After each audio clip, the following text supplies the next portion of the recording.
예, 우리 다 같이 읽은 말씀 가지고 나는 여호와라 라는 제목으로 나눌 때 깨닫는 은혜가 있기를 주님의 이름으로 축원합니다. 우리가 이 출애굽기를 묵상하고 있습니다. 이 출애굽이라는 것은 어떻게 보면 옛날 옛세계에서 새로운 세계로의 이 변화를 나아가는 변화를 의미하는 겁니다. 마치 병아리가 그 알을 깨고 나오듯이, 그리고 엄마의 태 속에 있던 아이가 출산을 통해 세상 밖으로 다른 세계로 나오듯이 옛 세계에 갇혀 있던 우리가 새로운 세계로 나아가는 것, 그런 변화를 경험하는 것을 출애굽이라고 합니다. 그러나 언제나 사람들은 변화를 두려워합니다. 기존에 살던 대로 그냥 편한 대로 익숙한 대로 이렇게 살기를 원하지, 변화되어서 어떤 새로운 세계에 이 불편함을 겪는 것을 별로 좋아하지 않습니다. 그리고 이 변화라는 건 굉장히 어렵습니다. 왜냐하면 기존에 나를 둘러싸고 있는 이 껍질이 너무 두껍기 때문에 그것을 깨고 밖으로 나온다는 것은 어떻게 보면 혼자 자신의 힘으로 불가능한 일이고, 무언가의 외부로부터 주어지는 큰 힘이 필요한 것이 사실입니다. 그래서 많은 사람들은 이 변화, 이 출애굽을 하지 않고 기존에 그냥 익숙한 대로 살던 대로 편안한 대로, 그것이 좋든 나쁘든, 그것이 종으로 살든 이 죄 짓는 일이든 그렇게 살아가려고 하지, 나에게 이렇게 새로운 어떤 좋은 일들이 있을 것을 알면서도, 머리로는 알지만 그런 새로운 변화를 통해 알지 못했던 새로운 세계로 나아간다는 것은 쉬운 일이 아닌 것을 볼 수가 있습니다. 이스라엘 백성들이 애굽에서 종으로 사는 것은 어떻게 보면 쉬웠습니다. 왜냐하면 시키는 대로 하기만 하면 그냥 밥도 때 되면 주고 또 먹을 것도 주고, 그리고 자기들이 해야 할 그냥 분량만 채우면 불편할 것도 없고 익숙한 대로 살아가고 책임질 것도 하나도 없기 때문입니다. 내일 밥이 나올지 안 나올지, 내일은 또 어떤 삶이 우리를 기다리고 있을지 불안과 두려움에 떨지 않아도 그냥 종으로, 애국에서 종으로만 살면 때 되면 밥 나오고 때 되면 쉴 수 있고 익숙함 속에서 그렇게 종으로 살 수 있는 것이죠. 그런데 만약 이스라엘 백성들이 모세의 말을 듣고 애국에서 종에서 벗어나 하나님의 자녀로 살아가려면 일단 광야로 나아가야 합니다. 광야는 아무것도 없는 크고 두려운 광야예요. 하나님은 보이지 않고, 그리고 그들은 애굽에서 종으로 살 때는 날마다 때만 되면 주어지던 밥이 그때는 보장되는 것이 아무것도 없는 것이죠. 그래서 하나님은 보이지 않고 삶의 필요들은 늘어만 가고 그 모든 삶이 불안정하게 되는 것을 선택하기란 쉬운 일이 아닙니다. 그래서 모세가 하나님의 말씀을 불 가운데서 듣고 이스라엘 백성들에게 가서 전했을 때 그들은 믿지 않았다고 말합니다. 왜냐하면 하나님은 보이지 않고 그들에게는 이미 익숙한 자기만의 삶이 있었기 때문입니다. 세상의 종에서 벗어나서 보이지 않는 하나님을 믿고 살아가면서 믿음의 세계, 믿음으로 살아가는 이 새로운 세계로 진입한다는 것, 누구에게나 불안할 수밖에 없고 두려울 수밖에 없습니다. 그래서 우리에게 더욱 필요한 것이 믿음이고 하나님을 신뢰하는 그 신뢰인 것입니다. 그런데 우리가 알아야 될 것이 예수 그리스도는 우리 사람들이 기존에 살던 그런 세상의 방식, 세상의 논리가 아니라 또 다른 세계가 있음을, 영원한 세계, 복의 은총의 세계가 있음을 가르쳐 주시려고 주님은 십자가의 길로 가셨던 것을 볼 수가 있습니다. 죄의 종이 아니라 영원한 생명의 길로 살아가는 그런 길이 있다는 것을 우리에게 알려주시기 위해서입니다. 때로는 길이 미끄럽고 험할 수도 있습니다. 십자가의 길을 갈 때 우리는 죄의 종에서 벗어나 하나님의 자녀로 살아갈 수가 있는 것입니다. 모세가 바로 앞에서 이스라엘 백성들이 하나님을 섬길 수 있도록 보내달라고 요청을 합니다. 왜냐하면 하나님이 바로에게 가서 그렇게 전하라고 했기 때문입니다. 그런데 바로는 그 말에 대해서 뭐라고 응답하냐면 게으르다는 거예요. 너희들이 편하고 할 일 없으니까 일은 안 하고 게을러서 하나님을 섬기겠다고 말하는데 자기는 그럴 수 없다 그러면서 이 이스라엘 백성들에게 혹독한 이 노동을 시키며 그들을 억압하고 힘으로 누르는 것을 볼 수가 있습니다. 그러니까 이스라엘 백성들은 그냥 기존대로 살면 되는데 왜 모세가 나타나가지고 괜히 하나님을 만났다고 하면서 하나님을 섬기게 이스라엘 백성들을 광야로 내보내달라는 이 쓸데없는 말을 해가지고 우리의 삶이 더 팍팍하고 힘들고 짐스럽게 하느냐 원망하기 시작했고, 그리고 그 원망은 고스란히 모세와 아론에게 돌아오는 것을 볼 수가 있습니다. 그러자 모세가 하나님 앞에 나와서 엎드립니다. 하나님, 내가 안 가겠다고 했잖아요. 그런데 왜 나를 보내가지고 왜 이 원망을 듣게 하십니까? 주의 이름으로 하나님이 시킨 대로 말한 후부터는 백성들이 오히려 더 학대를 받고 그들의 삶은 더 힘들어졌고, 그리고 하나님도 구원하지 않으신다고 그러면서 하나님 어찌하여 나를 보내서 이 고통을 당하게 하십니까? 이렇게 하나님 앞에 부르짖는 것을 보게 됩니다. 그래서 하나님이 오늘 6장 1절에서 보면 이렇게 응답하십니다. 6장 1절 한번 다시 보겠습니다. 여호와께서 모세에게 이르시되 이제 내가 바로에게 하는 일을 내가 보리라.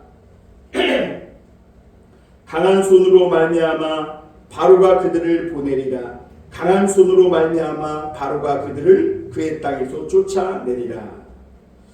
모세가 하나님 앞에 백성들이 원망하고 그들의 삶은 더 힘들어지고 하나님은 구원하지 않으시고 어디 계시냐고 이렇게 말씀을 가지고 기도하자 하나님께서 응답하시기를 이제 하나님의 강한 손으로 바로에게 행할 것이고, 그리고 그것을 견디다 못해 바로가 너희를 그냥 보내는 게 아니라 제발 나가달라고 쫓아낼 것이다 라고 말씀하시는 것을 보게 됩니다. 곧 하나님께서 바로에게 어떤 일을 그 강한 손으로 행하시는지 너희가 보게 될 거다 이렇게 대답해 주시는 것을 보게 됩니다. 오늘 이러한 말씀들을 생각해 보면서 우리가 첫 번째로 생각해 볼 것은 우리 하나님은 전능하신 하나님이라는 것입니다.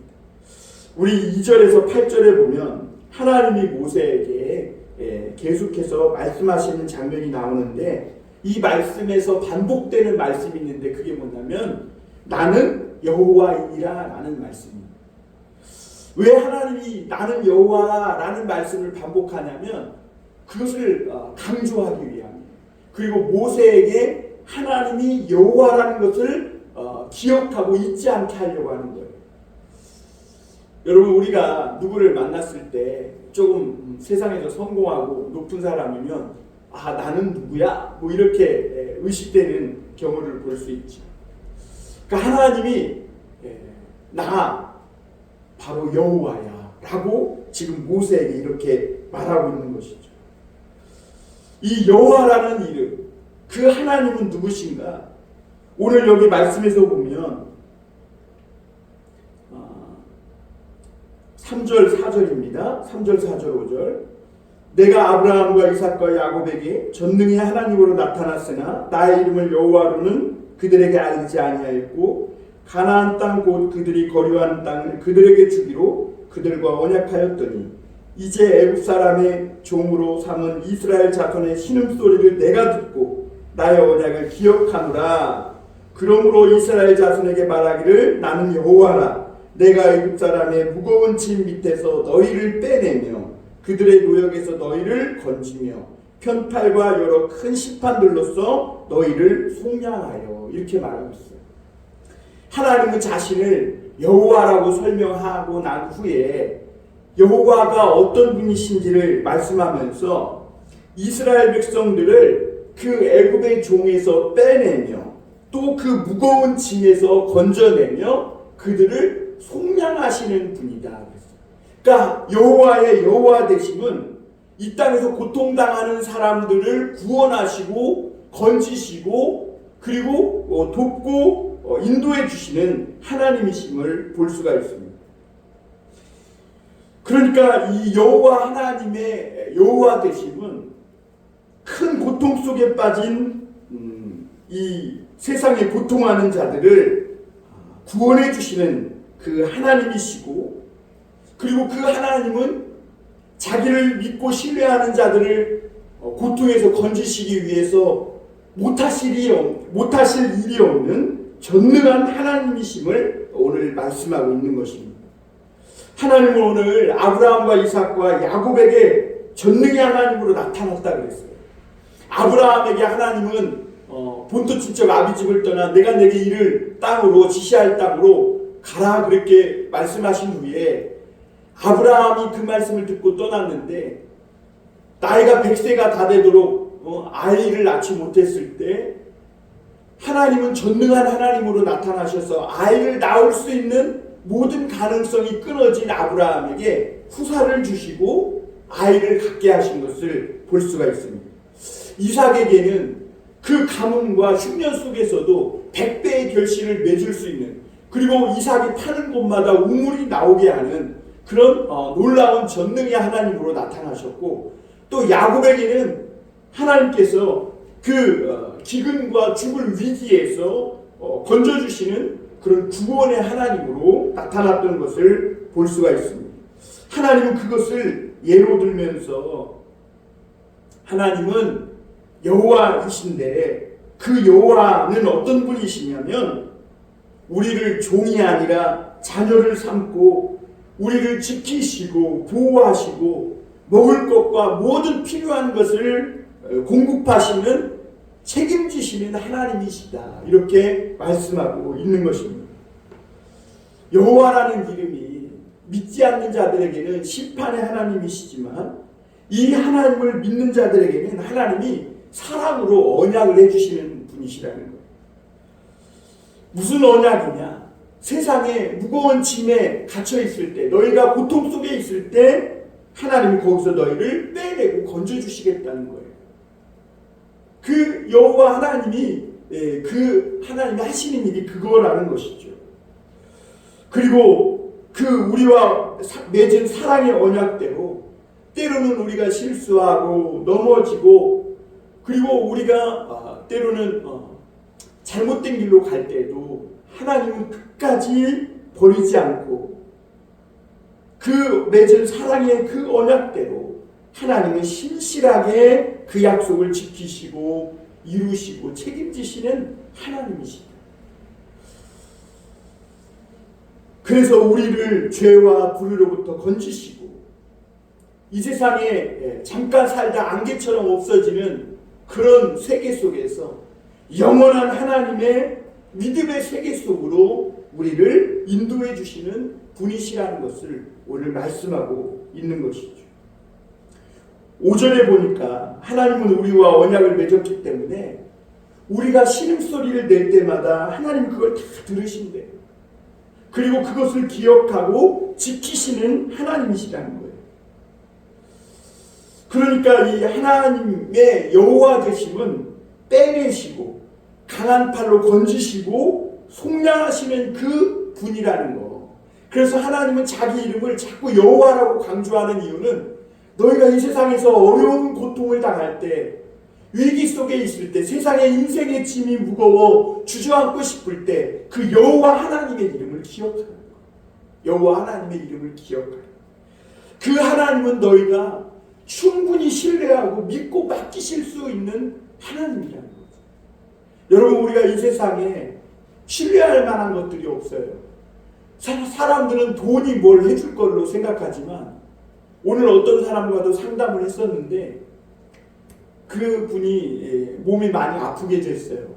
그러니까 하는 말이 뭐냐면, 목사님, 돈도 별로 소용이 없더라고요. 아프니까 그 돈이 아무것도 아니더라고요. 이렇게 말하더라고요. 맞아요. 사람들은 돈이 마치 내 인생을 지켜줄 것처럼 의지하고 어떻게든지 돈을 많이 벌어 성공하려고 이렇게 죽을 똥 살 똥 살아가지만, 그 돈은요 신기루고 갈대지팡이에요. 우리가 그것을 의지하는 순간 너무 쉽게 꺾어져서 오히려 우리 손을 다치게 하고 상하게 하는 것이 돈이에요. 그러므로 우리가 정말 안심하고 신뢰하고 맡기실, 우리 인생을 맡길 수 있는 분은 오직 여호와 하나님, 사랑으로 언약하셔서 우리를 이 인생의 고통 속에서 빼내시고 건지시고 우리를 끝까지 책임지시고 속량해 주시는 그 하나님밖에 없음을 기억하라고 말씀하고 있는 것이죠. 여기서 속량이라는 것은 하나님이 우리를 사랑하셔서 죄의 종으로 살던 우리를 위해 값을 지불하고 그 죄 가운데에서 빼내서 우리에게 자유한 삶을 주시는 것을 말해요. 여러분, 이런 이야기가 있어요. 북한 사람들이, 북한은 자유가 없잖아요. 그래서 탈북을 해서 한국에 오면 그 자유를 감당이 안 된다고 그래요. 왜냐하면 늘 공산당 치하에서 감시받으면서 자유 없이 살다 보니까 거기에 익숙해져가지고 많은 자유가 지어지면 어떻게 살아야 할지 잘 모른다는 것이죠. 마치 오늘날 많은 사람들이 하나님을 믿고 하나님이 주시는 자유와 은혜를 누리지 못하고 사는 것과 비슷해요. 그런데 여러분, 하나님은요 우리에게 자유를 주시고 네 멋대로 살아봐, 거기서 그렇게 하시는 끝내는 분이 아니시라는 것이죠. 오늘 여기 말씀에 보면 하나님이 뭐라 그래요? 7절에 보면 너희를 내 백성으로 삼고 나는 너희의 하나님이 되리니 나는 애국 사람의 무거운 짐 밑에서 너희를 빼낸 너희의 하나님 여호와인 줄 너희가 알지라 그랬어요. 그러니까 하나님은 우리를 애굽의 이 세상의 무거운 짐 밑에서 빼내고 자유를 주신 다음에 네 멋대로 살아봐, 그렇게 그냥 팔짱 끼고 계신 분이 아니라 우리를 그렇게 자유케 해주신 후에는 우리의 하나님이 되셔서 우리의 삶에 개입해 주시고 우리의 삶을 하나하나 인도하셔서 끝까지 책임져 주시는 하나님이라고 말씀하고 있는 것이죠. 그러므로 그 하나님께 우리는 안심하고 우리 자신을 맡기고 의지할 수 있는 것입니다. 또한 우리가 그 여호와 하나님 안에 있을 때 우리는 얽매이고 있었던 모든 것들로부터 자유케 될 뿐만 아니라 우리를 힘들게 하는 모든 불안과 두려움, 억눌림에서 벗어나 참 자유와 기쁨을 누리며 살 수 있게 되는 것이죠. 그리고 그 조상들에게, 믿음의 조상들에게 약속하셨던 그 새로운 세계, 평안과 안식의 세계, 참 자유와 안식을 누리는 그 세계로 들어갈 수 있도록 하나님이 인도해 주신다는 것입니다. 8절에 보면 내가 아브라함과 이삭과 야곱에게 주기로 맹세한 땅으로 너희를 인도하고 그 땅을 너희에게 주어 기업을 삼게 하리라. 나는 여호와라 하셨다 하라. 이 여호와라라는 말씀을 또 반복하고 있는 것을 보게 됩니다. 왜냐하면 오늘 우리에게 하나님은 꼭 가르쳐 주기를 원하시는 거예요. 삶의 밑바닥에서 무거운 짐을 지고 힘들 때 여호와 하나님의 이름을 꼭 기억하라는 거예요. 그 여호와는 우리를 사랑하시고 속량하시고 책임지시는 전능하신 하나님. 우리의 무거운 인생, 정말 우리의 힘으로 살려고 해봤지만 죄의 종으로밖에 살 수 없는 이 헛된 인생을 온전히 주님께 의탁하고 맡길 때 주님이 사랑으로 참 안식과 평안의 새로운 세계의 맛을 보며 살아갈 수 있는 그 세계로 인도해 주시는 강한 손과 팔을 가지신 하나님이심을 말씀하고 있는 것이죠. 두 번째로 오늘 생각해 볼 것은 여호와 하나님에 대한 끈질긴 믿음이 필요하다는 겁니다. 9절에 보면 모세가 이와 같이 이스라엘 자손에게 전하나 그들이 마음의 상함과 가혹한 노역으로 말미암아 모세의 말을 듣지 아니하였더라. 여러분, 우리가 이 하나님의 말씀을 아무리 들어도 내 지금 당장 삶이 현실이 너무 힘들고 어려우면 하나님의 말씀이 귀에 들어오지 않아요. 오늘 모세가 그 하나님의 말씀을 듣고 가서 이스라엘 백성들에게 전했지만 그 이스라엘 사람들이 모세의 말을 듣지 않고 믿지 않았는데 왜 그러냐면 마음의 상함과 가혹한 노역 때문이라는 거예요.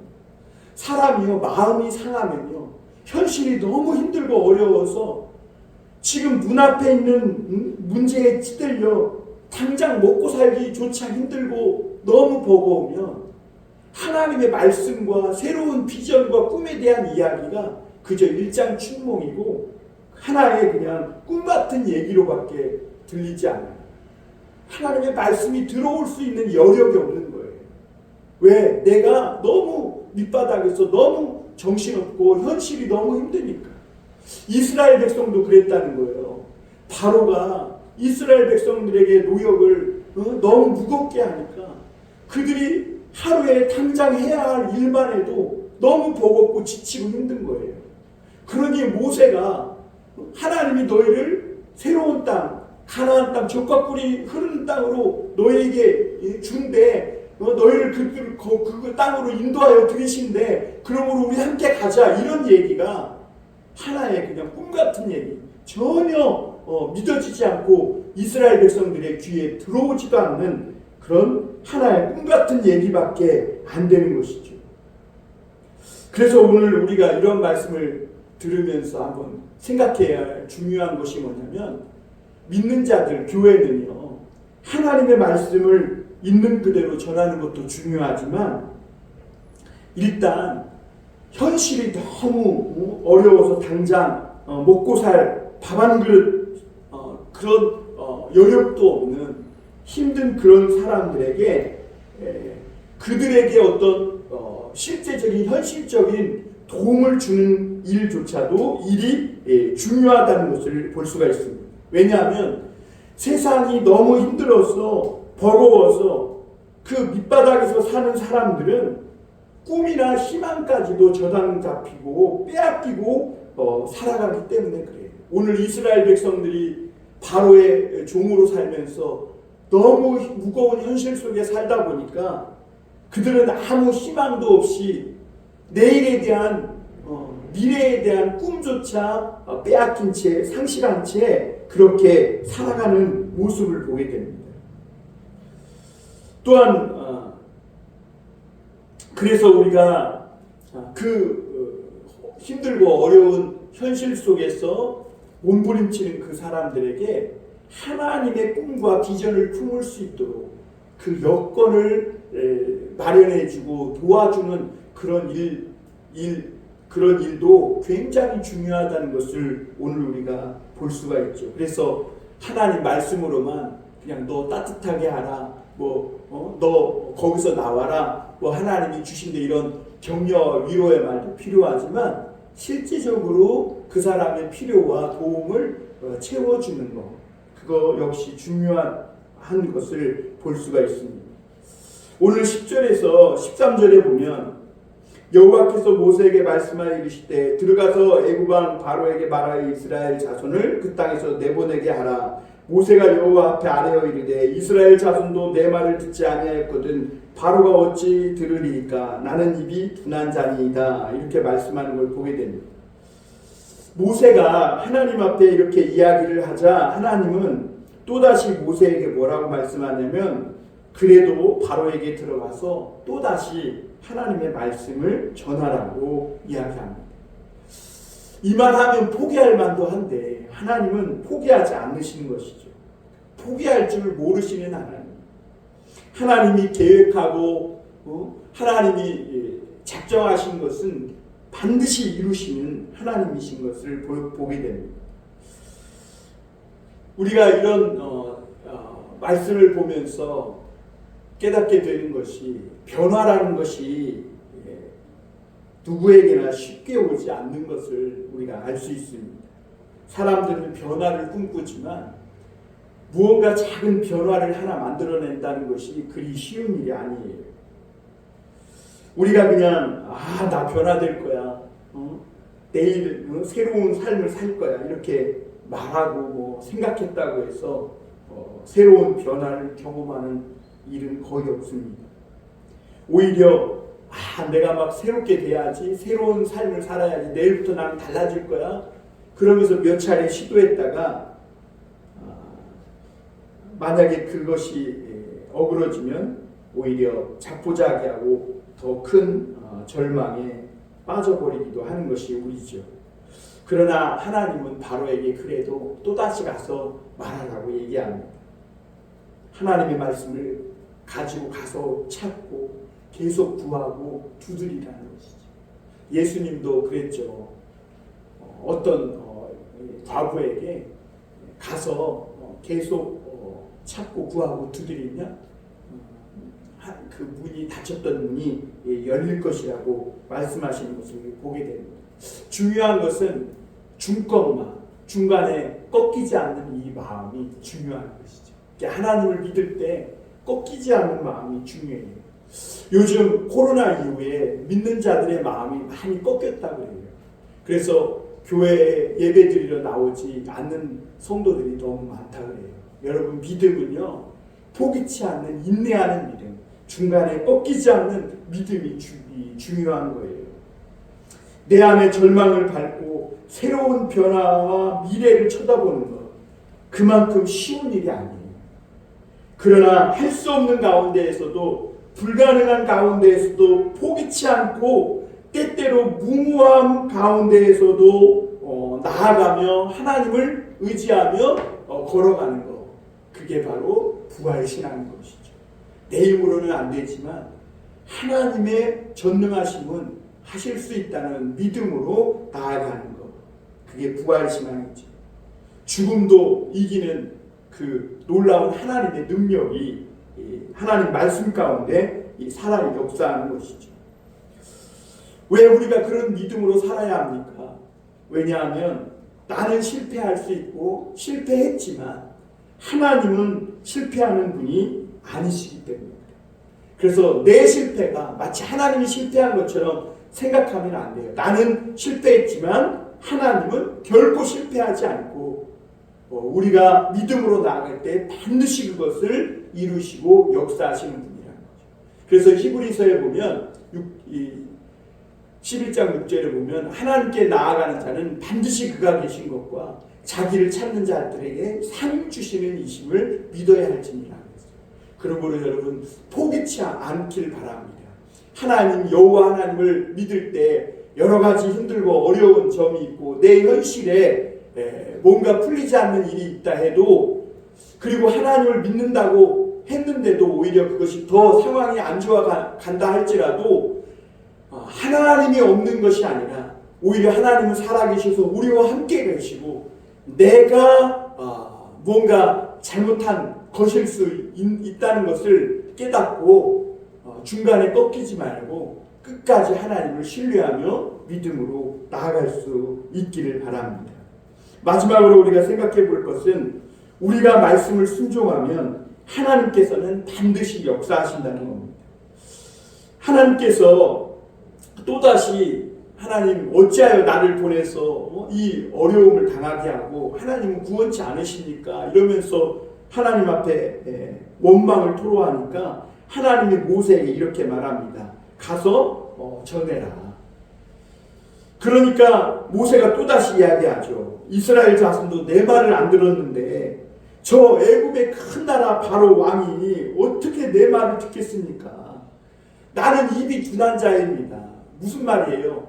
나는 저 권력자, 힘 있는 자를 설득할 만한 능력이 없습니다. 아니 종으로 애굽의 종으로 사는 이스라엘 백성들도 내 말을 듣지도 않고 그들도 설득하지 못했는데 어떻게 저 애굽 왕 그 큰 나라의 왕을 내가 어떻게 무슨 능력으로 설득하고 그를 듣게 할 수 있겠습니까? 바로는 그 모세는 바로를 압도할 만한 어떤 마음이나 또는 기술이나 능력이 없고 아무것도 없다고 하나님 앞에 고백을 합니다. 그러나 하나님은 바로에게 가서 너는 내 말을 가감하지 말고 그냥 계속 하나님의 말씀을 전하라고 이렇게 얘기합니다. 여러분 그럴 때 사실 잘못하면 모세가 죽을 수도 있어요. 왜냐하면 바로는 힘이 있고 큰 나라의 왕이에요. 그래서 모세는 아무 힘이 없는 지팡이 하나 잡은 노인네에 불과해요. 그렇기 때문에 이 바로 왕이 거슬리는 말씀을 계속 전하면 잘못하면 모세는 죽을 수도 있어요. 그럼에도 불구하고 하나님은 뭐라고 얘기해요? 가서 가감하지 말고 내가 너에게 이른 하나님의 말씀 그대로 전하라고 이야기합니다. 이게 중요한 거예요. 하나님의 말씀을 있는 그대로 가감하지 않고 전하는 거. 그게 중요합니다. 오늘날 많은 사람들이 하나님의 말씀을 타협하는 것을 볼 수가 있습니다. 내 앞에 상대방을 의식하고 회중을 의식하는 거예요. 그래서 목회자들이 회중 중에 힘 있는 자들이 있고 세상에 성공한 사람들이 있거나 또 회중이 어떠냐에 따라서 회중이 듣고 싶어하는 말을 말로 바꾸는 것을 보게 됩니다. 그런데 하나님은 그것을 원치 않는다는 거예요. 여러분 때로는 하나님의 말씀이 훈계와 강한 채찍처럼 들릴지라도 그래도 그대로 타협하지 않고 하나님의 말씀을 가감하지 않고 전하는 것, 이것이 중요한 거예요. 여러분 세상에서도 지식인이라는 게 뭐냐면 뭔가를 많이 알고 있다고 해서 지식인이 아니에요. 뭔가 많이 알고 지식이 탁월하지만 자기가 어떤 상황에 처했느냐에 따라서 말을 바꾼다면 그 사람은 변덕장애에 불과한 것이지 참 지식인이 아니에요. 참 지식인은 상황이 어떻든지 간에 나에게 이익이 되든 불이익이 되든 그 잘못된 불이한 현실에 참여해서 옳은 말을 하는 거, 그 사람이 바로 참 지식인이라고 오늘 이 시대는 말하고 있는 것이죠. 사람들은 상대방의 요구와 필요에 따라 말을 자주 바꾸는 것을 보게 됩니다. 그래서 격려와 위로와 필요한 상황에 처해 있는 사람을 보면 목회자들도 매번 그 사람들을 칭찬하고 격려해야 된다는 압박 속에 잘못 빠지게 됩니다. 하나님께서 말씀하신 그대로 전하는 것, 그것이 채찍과 같이 아프고 때로는 거친 말씀이라도 그대로 전해서 교훈과 훈계로 삼을 수 있는 그런 말씀을 전하는 것이 중요합니다. 듣기 불편해도 하나님의 말씀을 있는 그대로 전하는 것, 그게 바로 하나님의 종이고 하나님이 보낸 사람들이 해야 할 일이고, 왜냐하면 상대방을 변화시키고 그 무거운 삶의 짐에서 건져내고 빼내는 것이 내 능력으로 하는 것이 아니라 바로 하나님의 말씀이 역사하시는 것이기 때문에 그래요. 그래서 우리는 내 힘으로 내가 뭘 설득하고 뭘 행하는 것이 아니기 때문에 우리는 그냥 있는 그대로 하나님의 말씀을 전하는 것이 너무너무나 중요한 거예요.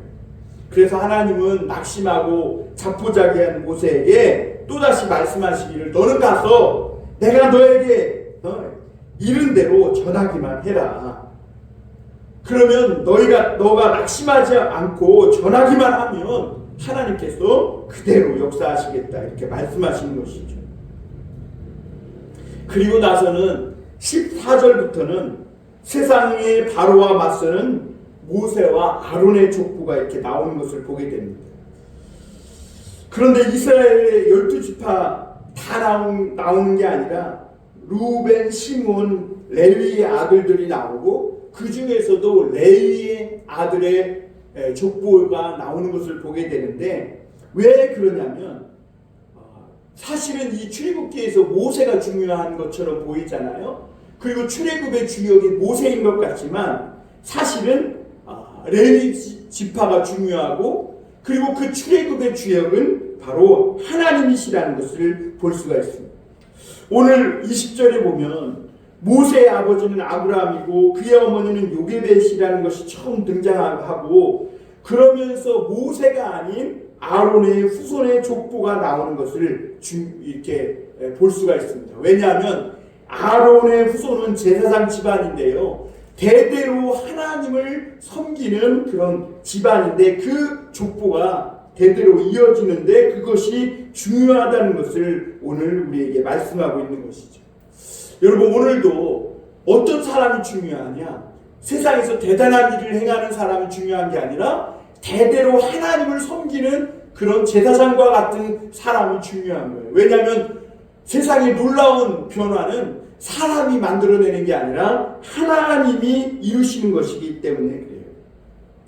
하나님은 왜 이스라엘 백성들의 출애굽 구원의 이야기를 하시면서 족보 이야기를 하시냐면, 이스라엘 자손을 구원하려는 이 하나님의 계획은 어느 날 갑자기 하나님이 즉흥적으로 기분 내켜서 하는 그런 일이 아니라 하나님의 마음속에 오랫동안 계획하고 있던 뿌리 깊은 이야기라고 말씀하시는 것과 같아요. 그래서 이 계획, 이스라엘 백성들을 애굽에서 출애굽시켜서 가나안 땅으로 인도해야 하겠다는 이런 하나님의 계획은 아주 뿌리가 깊은 아브라함 이전부터 하나님의 계획 속에 있었다는 이야기죠. 그래서 모세를 보낸 것도 어느 날 갑자기 모세에게 짜잔하고 나타나서 너 이스라엘 백성들에게 가 그러면서 보낸 것이 아니라, 하나님은 그 오래전 수백 년 전부터 믿음의 조상들에게 나타나셔서 그들의 삶에 면면히 개입하시고 전능하신 하나님으로 나타나서 위기에서 구원해 주시고 건져 주신 하나님이셨음을 말씀하고 있는 것이죠. 그래서 그것을 족보를 통해서 하나님이 모세에게 설명하고 있는 것이죠. 하나님이 이렇게 모세가 아니라 아론의 족보를 중요하게 말씀하시는 또 하나의 이유는 앞서 말씀드린 대로 출애굽의 주역은 모세가 아니라 하나님이시고 아론은 그 하나님을 섬기는 제사장이기 때문에 하나님이 아론의 족보를 이렇게 자세하게 설명하고 있는 겁니다. 그러니 모세와 아론은 자기 알량한 힘으로 세상에서 바로와 맞서고 있는 그런 사람들이 아니라 하나님의 계획을 따라 하나님의 능력으로 바로와 세상과 맞서고 있다는 것을 오늘 우리에게 가르쳐 주시고 계신 것이죠. 오늘 우리도 마찬가지입니다. 오늘 우리도 이 세상을 살아가고 있음은 우리의 알량한 힘으로 살아가는 것이 아니라, 또 우리가 알량한 힘으로 이 세상과 맞서고 있는 게 아니라 우리에게 놀라운 일을 행하시는 전능하신 하나님의 강한 그 능력을 믿고 세상과 대적하고 맞서고 있다는 것을 여러분 기억하시고 포기하지 마시고 낙심하지 마시길 바랍니다. 우리가 믿고 의지하시는 그 하나님은 여호와 하나님이시고 전능한 하나님이십니다. 우리를 위기에서 건지시겠다는 그 구원의 약속을 반드시 지키시고 이루시는 하나님이시고, 강한 손으로 우리를 지키시고 인도해 주시는 전능하신 하나님이시며, 하나님의 이 뿌리 깊은 그 계획대로 반드시 이루시고 마시는 그런 하나님이시라는 것을 오늘 가르쳐주고 있는 것이죠. 오늘 깊은 웅덩이에 빠져서 삶의 고통 속에 몸부림치는 사람이 있습니까? 정말 버거운 현실 속에 어려움 때문에 하나님의 말씀이 귀에 들어오지 않는 분이 계세요.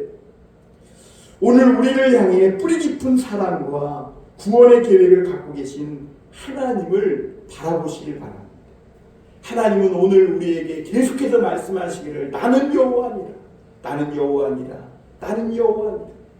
그 여호와, 우리를 위기에서 건지시고 책임지시고 끝까지 약속한 것을 이루시는 하나님, 그 여호와 하나님을 신뢰하라, 기억하라고 말씀하고 있는 것이죠. 그분이 바로 여호와 하나님, 약속하시고 약속한 대로 이루시는 전능하신 하나님이심을 여러분 잊지 마시고, 오늘 인생의 위기에 있는 모든 분들, 나는 여호와입니다 라고 말씀하신 하나님의 말씀이 여러분들의 두 귀와 마음에 크게 울릴 수 있기를 주님의 이름으로 축원합니다. 기도하겠습니다.